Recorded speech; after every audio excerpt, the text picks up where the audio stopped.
So now moving on to the next presentation of the day, who actually is a great complement to what Ivan just told us, to all of the details he just talked about. So we're very excited to have a longtime DefCamp friend and speaker with us today. Muhammad Mudassar Yamin is currently doing his PhD at the Department of Information and Communication Technology at the Norwegian University of Science and Technology.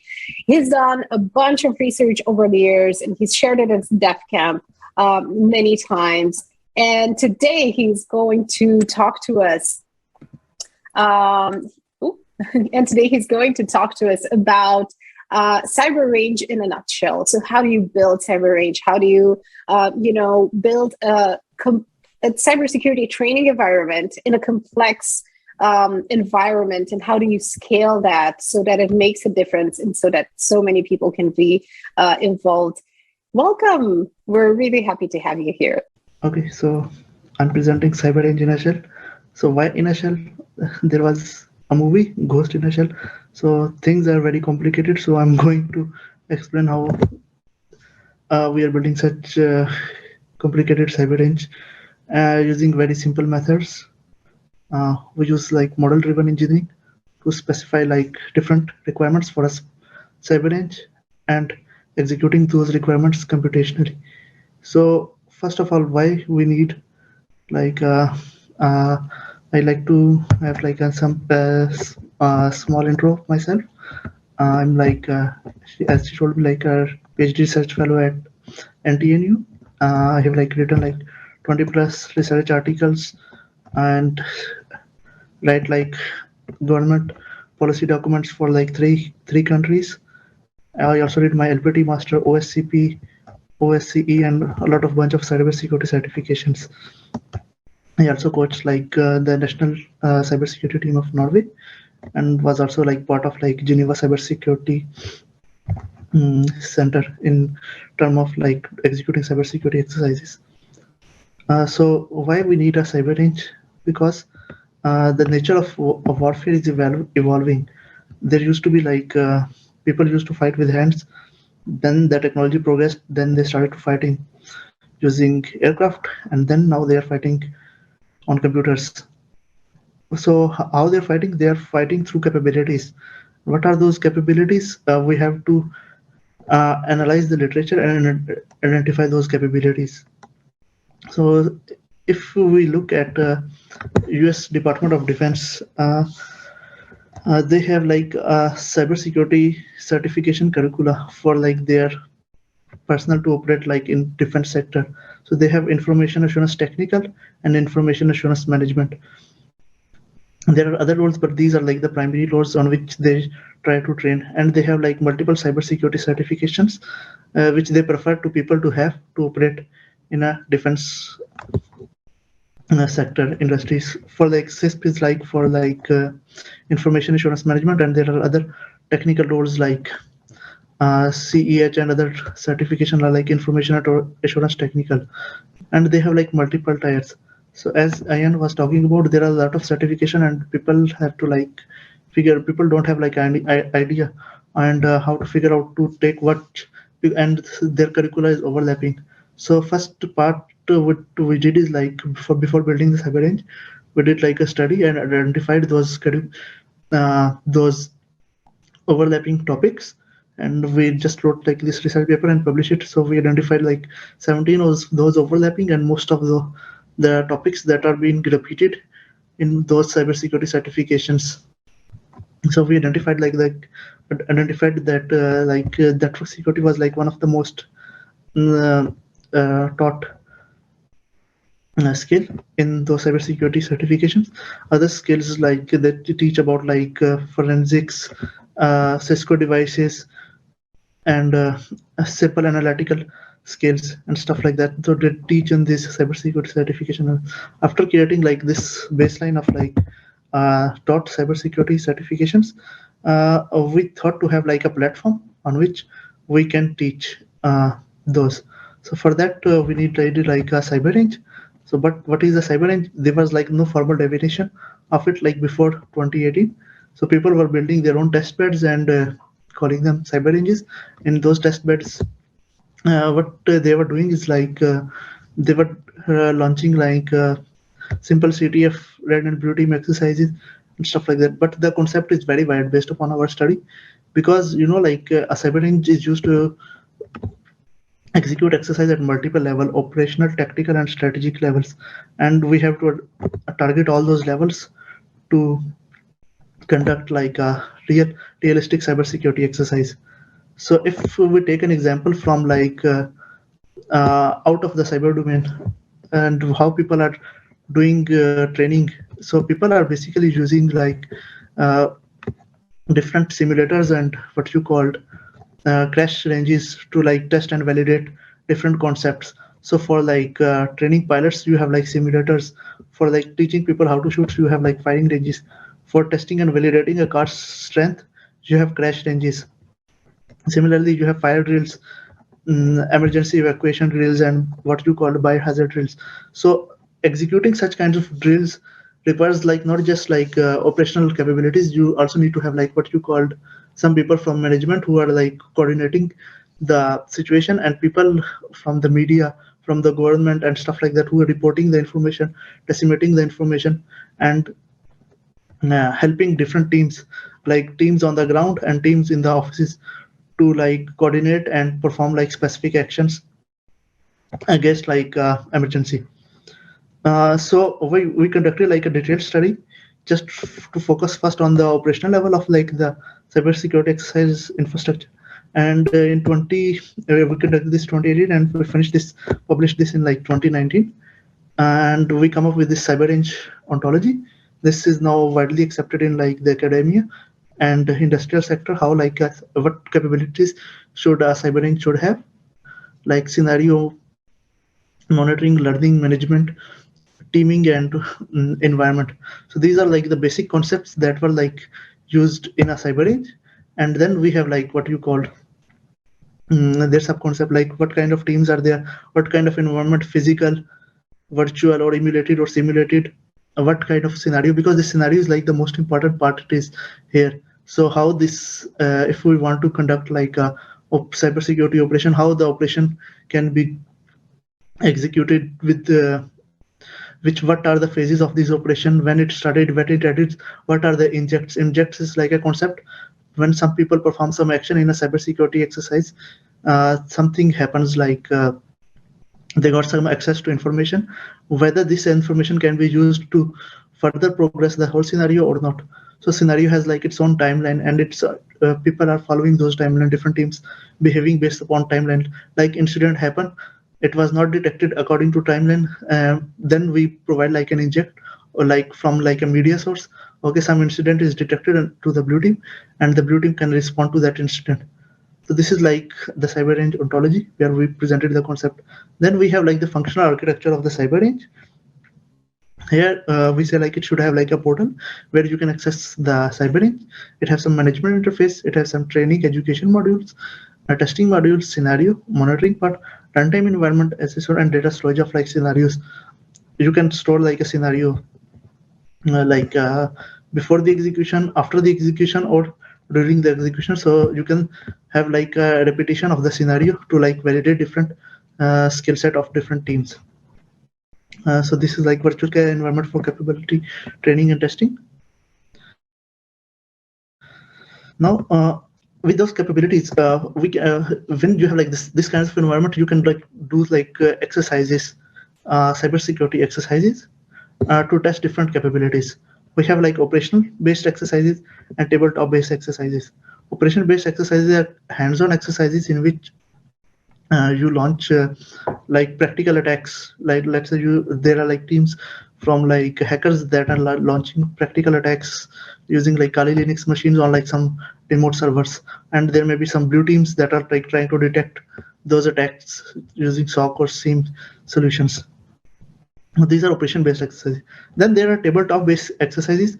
In those exercises, we have like a scenario, an incident happen, and you have like a team of managers who have to respond to that incident. Let's say there was like a ransomware attack happen on an hospital, and hospital CEO have to respond and have to guide his like IT people and his security peoples to perform some specific action. So, but the hospital is also like obliged to like serve the patients and other societal actors. Like he have to like respond to the government and the media and the police. So he have to deal with it. Like what is the situation? So here in that tabletop scenario, the target audience is like that. So it's more like at a journal level, and operation basis more like a trench level. So operation for like in term of warfare, like operation basis like trench warfare, and that yeah, tabletop is more like strategic warfare. But if we analyze like the status of like those cybersecurity exercises, we have this what you call report from ANISA. It was like from 2015, and what it suggested was like that 81% of like cybersecurity exercises that were doing that were conducted in Europe was like tabletop based, and rest of like seminar and workshops, and only 11% are like operation based uh, hands-on cybersecurity exercises. Statistics from ANISA. Then we looked in it why it was like that, and then there was like this very famous paper for like lesson learned from like 10 years of cybersecurity exercises. So they proposed like from John Wickepel from Czech Republic. Here they suggested like these cybersecurity exercises have like a whole life cycle. They have like preparation, dry run, execution, evaluation, and repetition. And there are multiple teams involved in those in this life cycle. Like white team is like proposing like a scenario. A green team is like deploying and maintaining the scenario. A red team is for like launching attack, and a blue team is for like defending. So with this, they propose like there are basically 4 teams that are like involved in this operation-based cybersecurity exercises. So so you see like it takes like a lot of time like in designing and executing cybersecurity exercises. So some like Lock Shield from NATO like took like maybe 11 months just to design and execute the whole exercise. So the time for executing like a major exercise that is representing major societal actors takes too much time. Not just like simple CTF, but we are like proposing like to execute like an exercise that is like presenting major societal actors. But if you see like this operational topology of like simple scenarios, some best cybersecurity scenarios, if you can just simplify them. So basically, if you should look at like for like organizing like a simple CTF, it has like a simple network topology, like one subnet for the attackers, one subnet for like the machines that are going to be attacked, and you're like connected with a switch or a router to just launch attacks. Then there are like these attack defense scenarios in which you have like a team of attackers. You have like a one team, A team and B team, and they both have like similar infrastructure, and they're like trying to patch their own infrastructure and try to launch attack on the other team infrastructure. And there are like this red and blue team type exercise scenario in which we have like a complex multi-subnet environment that was being attacked by like a attacker by a team of attackers or a team from outside. So these are like simplest form of like cybersecurity operational scenarios that can be used to make like a big scenarios for like multiple societal actors. But at operational level, they look like this. So here I'm presenting how they are like interacting within like the different teams are interacting with each other in like in during like the exercise. So like the white team is like specifying the rules of like the scenario, the exercises, specify what are the scoring condition, and guide the people like the red team and blue team if they got stuck somewhere. Then there is like this green team who is like responsible for maintaining and repairing the infrastructure that may be caused maybe during some exploit that didn't work as expected, and that can crash some servers. So they are like responsible for maintaining a repair of like the infrastructure. Then there is blue team who is like try to like secure, monitor, and defense like the infrastructure, and the red team who perform like attacks and scans and penetrate within the like proposed exercise infrastructure. Then what we did was like we developed this cybersecurity scenario orchestrator in which we try to like emulate the roles of like these different teams computationally. So what we did was like, first part what we did was like we created like a network topology modeling interface that takes some inputs like in JSON and can create like a heat template. Heat is like a technology that is used for like OpenStack orchestration. So it can create like a network topology based upon the given specification. So first, like we do this. So a network is deployed. Then we specify like vulnerabilities that are needed to be present within like the exercise infrastructure. And so these vulnerabilities can be like anything, like we call it software services and configuration. So we specify them in like another DSL, our developed DSL. We have like domain specific language, and it creates like artifacts. So if you want to deploy like a software that is vulnerable to like maybe remote code execution, it takes that software and install it on like one of the machine. We use like a technology called silent install. So it can just install it through command line, and through it makes like a separate SSH connection and install it on the system automatically. Then we have like the concept of these traffic generators, because like when we have like an exercise environment is set up, we have to make it what you call dynamic and realistic. So in the realistic environment, we have like what you call people working in the environment. So what we do is like we take some what you call VNC automation technologies. We use like VNC tool. We specify like the behavior and forward it to like the system that are need to have like human interaction, that some users are behaving on the system. So what happens is like the GUI of the system start to behave like somebody is using like the system, like the mouse inputs are going in, the keyboard inputs are going in, the system is opening emails and stuff like that, and clicking on stuff. So it looks like the thing is like real and some people are using it. And then we have attack generation. So what we have like we have developed this concept of process execution trees. So what we do is like we specify like what kind of attack we need to do, and it creates like attack script, and that attack script is being executed on like the system. So when the infrastructure is deployed, some machines are like the Kali Linux based machines. So what happens is like that we have like a OpenSSH connection established from our orchestrator, and that can start launching like different types of attack on different machines to like penetrate in them, perform exploitation, post exploitation, and stuff like that automatically. We also created like a defense agent that can be installed on like some of the machines present within like the exercise infrastructure.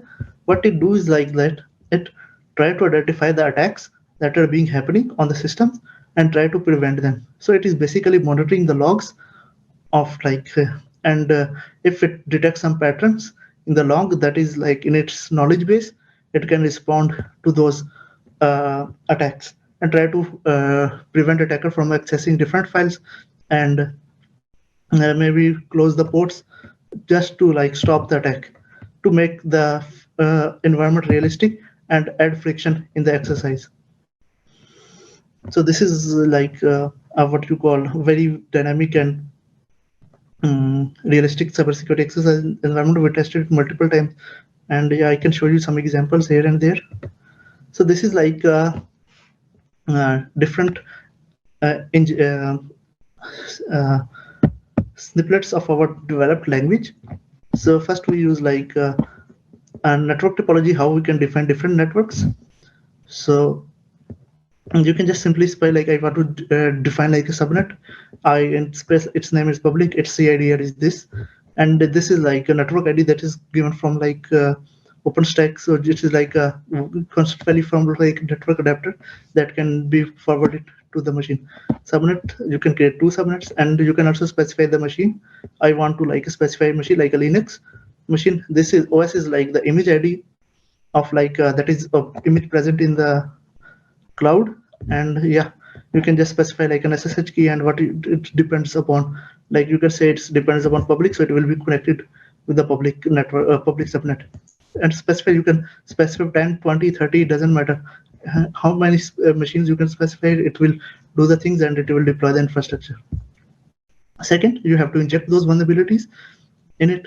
And what you can do is like you can just specify like a vulnerability like this, and you can say like I just want to do like this. Just give me a second. Mm, yeah, you want to inject like a vulnerable program, so you can just specify like the executable of this vulnerable program, and it will go and install there on the system, where you specify like you have to specify like the machine IP of the system where you want to install the vulnerable program. Similarly, if you want to have like configuration vulnerability, you can just specify like I just want to set a weak password on a system, and it will do that. And again, if you want to have like run like a service on a system, you can specify like I have to run this Docker container on the system, and it will just do that automatically. You have just to specify like this in the DSL. Then we have like this Defender agent. So what this Defender agent do, it takes like this CSV files. In these CSV files, we have like what you call actions and reactions. Actions contains like the pattern in the event logs where it is trying to detect, and like and reaction is like how to respond to that event. So it is predefined like in the knowledge base of like a Defender agent. Its background working is actually presented in like I think DefCamp 2019. So how it is working, how it is detecting, like how it is monitoring the processes and correlating the events to identify like those actions and then responding to them. So I have like a whole paper. You can just go and get the details from here. Can move forward. Then we have like this concrete agent or concrete syntax of our like attacker agent. So you just have to specify like what kind of vulnerability it has to exploit, it will do that, and what kind of post exploitation. So here I just specify just go and exploit like what you call internal view on this machine.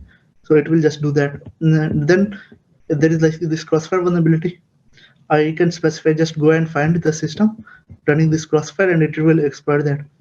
And then this wing FTP vulnerability, if I just tell them system just go and find the system, and it will go and exploit that. So background it is using like mostly Metasploit and some other Kali Linux scripts, and in Metasploit it is also using like resource scripts to performing post exploitations automatically. So resource scripts are like batch files. You can just specify like the actions you have to perform after you like get like a Metasploiter session, and it will perform those action automatically through the Metasploit agent. This paper is not published yet, but it is going to be published soon, and you will have like all the public details, all the public working, how that is launching the attacks. Now we move forward like some of the orchestrated scenario that we did in like our for testing and validating the cybering that we developed. So this is like a sample penetration testing scenario. So it was like I have like 75 machines that is designed for like 48-hour long exercise, 25 participants, and first time it took like design deployed in a week, because we were collecting like vulnerabilities and OS images for like this penetration testing exercise. So like these are like 75 machines deployed in like cloud, and each node is presenting like a team network that is like exactly similar to other team network. So they have like an independent network infrastructure. So they are not interfering with anybody else. So they're just focusing on their own task. Then we have this attacker defense scenario. Attack and defense. So you have like different teams are interacting with each other, and they have like access to each other network, and they're like launching the attack for that. So it has like 36 machine. It was like also for 48-hour long exercise, 25 participant, designed it deployed in a day. Yeah. So yeah, it was like a very beautiful network topology. Now I'm going towards like a big red and blue team exercise scenario. In this red and blue team exercise scenario, we have like 400 plus machines, and it was like deployed in like it was for like a 672-hour long exercise, 84 participants, and we have like designed and deployed it like in few hours, because we have like developed most of the technology at them. We have like a library of like vulnerable softwares we can just inject, and we can just create like network infrastructure. So each node is representing like what you call a network, separate network, in which teams are interacting with red and blue teams for like launching attacks and stuff like that. Also like, so we can like deploy like 1,000 machine network if we need it with no problem. These are actual virtual machines running with like Windows, Linux, and other stuffs. Then we move forward for like how we can link this operational infrastructure with like strategic infrastructure. So there is this guidance from like DSB. DSB is like National Emergency Response Center from like in Norway, that provide guidance how to conduct like large scale exercises like fire drills, earthquake, like a dam burst, how to respond it. So they provide guidance from that. And then this is FEMA from US government. They provide this what you call planning and training of exercises, how we can like conduct like a full scale exercise. So they have seminar, workshops, tabletop games, drills, functional exercise and full scale exercise, how we can link them. So they have like already provided the guidance, but not for what you call cybersecurity exercises. They provided the exercise for general purposes. So I scale like this full scale like cybersecurity exercises involve these strategical, tactical, and operational aspects. So we were able to link them with our like operational infrastructure. I will explain how. So first, I'm just starting because I'm over time now, but I'm just getting a bit fast. Yeah. So first, we need to have like an organization on which we are planning to do like this full scale exercise. Who we are training with, and together with who, like which are the partners that is going to be training. We have to analyze, like to perform like a maturity analysis, a vulnerability analysis like SWOT, SIEM reports, risk analysis, vulnerability analysis, scenario and operational infrastructure. And then we have to perform the execution. We have to provide them guidance like before the exercise that we are going to do the exercise, pre-brief, and you may expect something happening within like exercise infrastructure and you have to respond them. We have like XCON team, exercise controller teams, that are like you can consider them as white team. They may provide inputs in like creating the scenario and like also provide injects and help to other teams that are like participating in the scenario. We have to launch system attack and we have to like response and recovery means of like after an attack. So we have like different roles that are present in like a full-scale exercise. At operational level, we have to do a lot of technological work, but at this level, we have to deal with a lot of managerial work. We have like a crisis management team that can have a CEO, a press coordinator, a sectorial manager, an ICT manager, an information manager. We have a tactical team, like they can be like sectorial management team, ICT teams, information teams, and they're like interacting with those guys. So I just highlighted them who is interacting with who with different level. And then we have like this operational teams. We have like different teams like blue teams and other SOC teams, and first in line and next of kin. Like if somebody is not available, who is going to take his responsibility and respond to his actions. So this is how we have like integrated different team roles. I'm just presenting like a simple cyber incident exercise just to give you an idea how it happens and how people respond to it. So this is just like a scenario which we emulated in our cyber range here in Norway. A hospital was attacked and some data breach was happened, and between 2006 and 2016 and 2020, this data was extracted and 25 patients were identified that have like their data stolen. And yeah, different societal actors got involved, like police from Lillehammer, Kripos is like another secret service here in Norway, and Europol to like investigate the crime. These were like 7 different services that were affected during like the incident. I'm just getting a bit fast because I'm taking too much time. So we didn't have like the exact information, but we assume like this is like the SQL injection, like most probably somebody just compromised like this public facing website and got access to that data leak. But based upon this information, we created this scenario and emulated that. So this is just for scale, but just explaining how the things are working. We have like a public interface. In that public interface, we have like a system connected to like a DMZ, demilitarism, that has access to a like web server, and that web server is like what you call have like a database in like internal network. So this public network is also monitored by SOC, and the whole network is monitored by SOC because it was like used by like hospital staff because they're accessing it from homes. So we have like traffic generators, computational traffic generators that are present in like public network, and we have like an attacker that is also computational that is launching attacks on the network to compromise the system. Okay, so like two elements of the exercise were completely computational. We have like a real SOC team, real humans for like training for training purposes. So like we have like first inject like on October 1st. In that like they launched like an RSC like a P3.1 per min on like one of the system, and from that they just uploaded like a remote file shell on like the web server.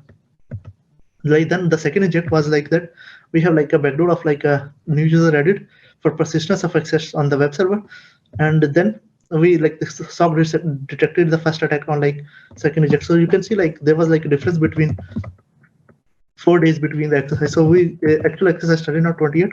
So they too was like have to detect the incident and respond to them. Detected like the first attack and also detected some false positive due to traffic generator. So this traffic generated created what we call the fog of war. So you have like actual like incident with some other false alarms. So that can be provided to like different teams at tactical and strategic level that can hinder their decision making process. Then like on 29th October, we have like a third inject on like database server. So this is like the actual attack where we have performed the data leak. SOC detected the backdoor that was injected like a previous day, but they wasn't able to like detect like the database leak.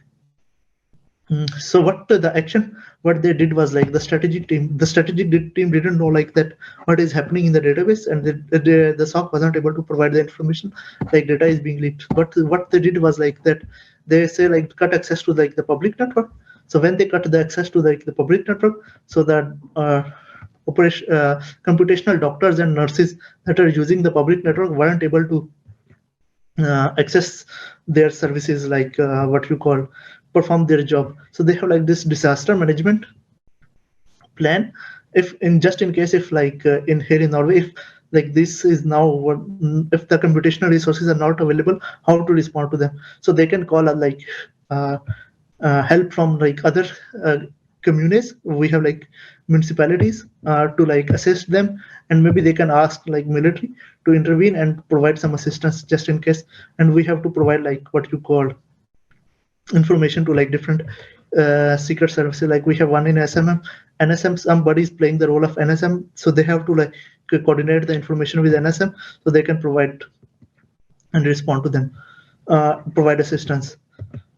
Yeah, so this was got. So this is like the sample like attack and detection happening like a sample seam dashboard that was in our exercise.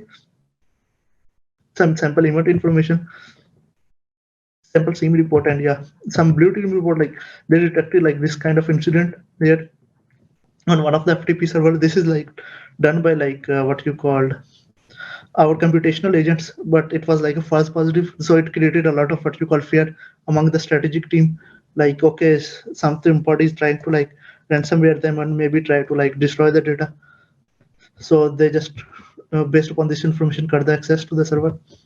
Some of the logs are detected, some payload that was injected, and the system for the incident they detected. So they provided this kind of information, and like how like the user was added in the account, and they detected that. And yeah, this is just like what you call their the SOC input was like that. At the end of the day, like they also like suspected like medical record theft because that server was running some medical data. And they also provide like a lot of information to the thing. I can go on and on how this exercise involved, but I think I have to finish it. Yeah, thank you. Thank you for trying to cover as much information as possible. We're really thankful. Unfortunately, we cannot do questions and answers right now simply because we're a bit over time. But I'm sure that, you know, I just want to let our viewers know that they can drop your questions in the chat and that you'll be around to reply. Thank you so much for being here, and I hope you enjoyed the rest of the DefCamp experience as well. Thank you again so much.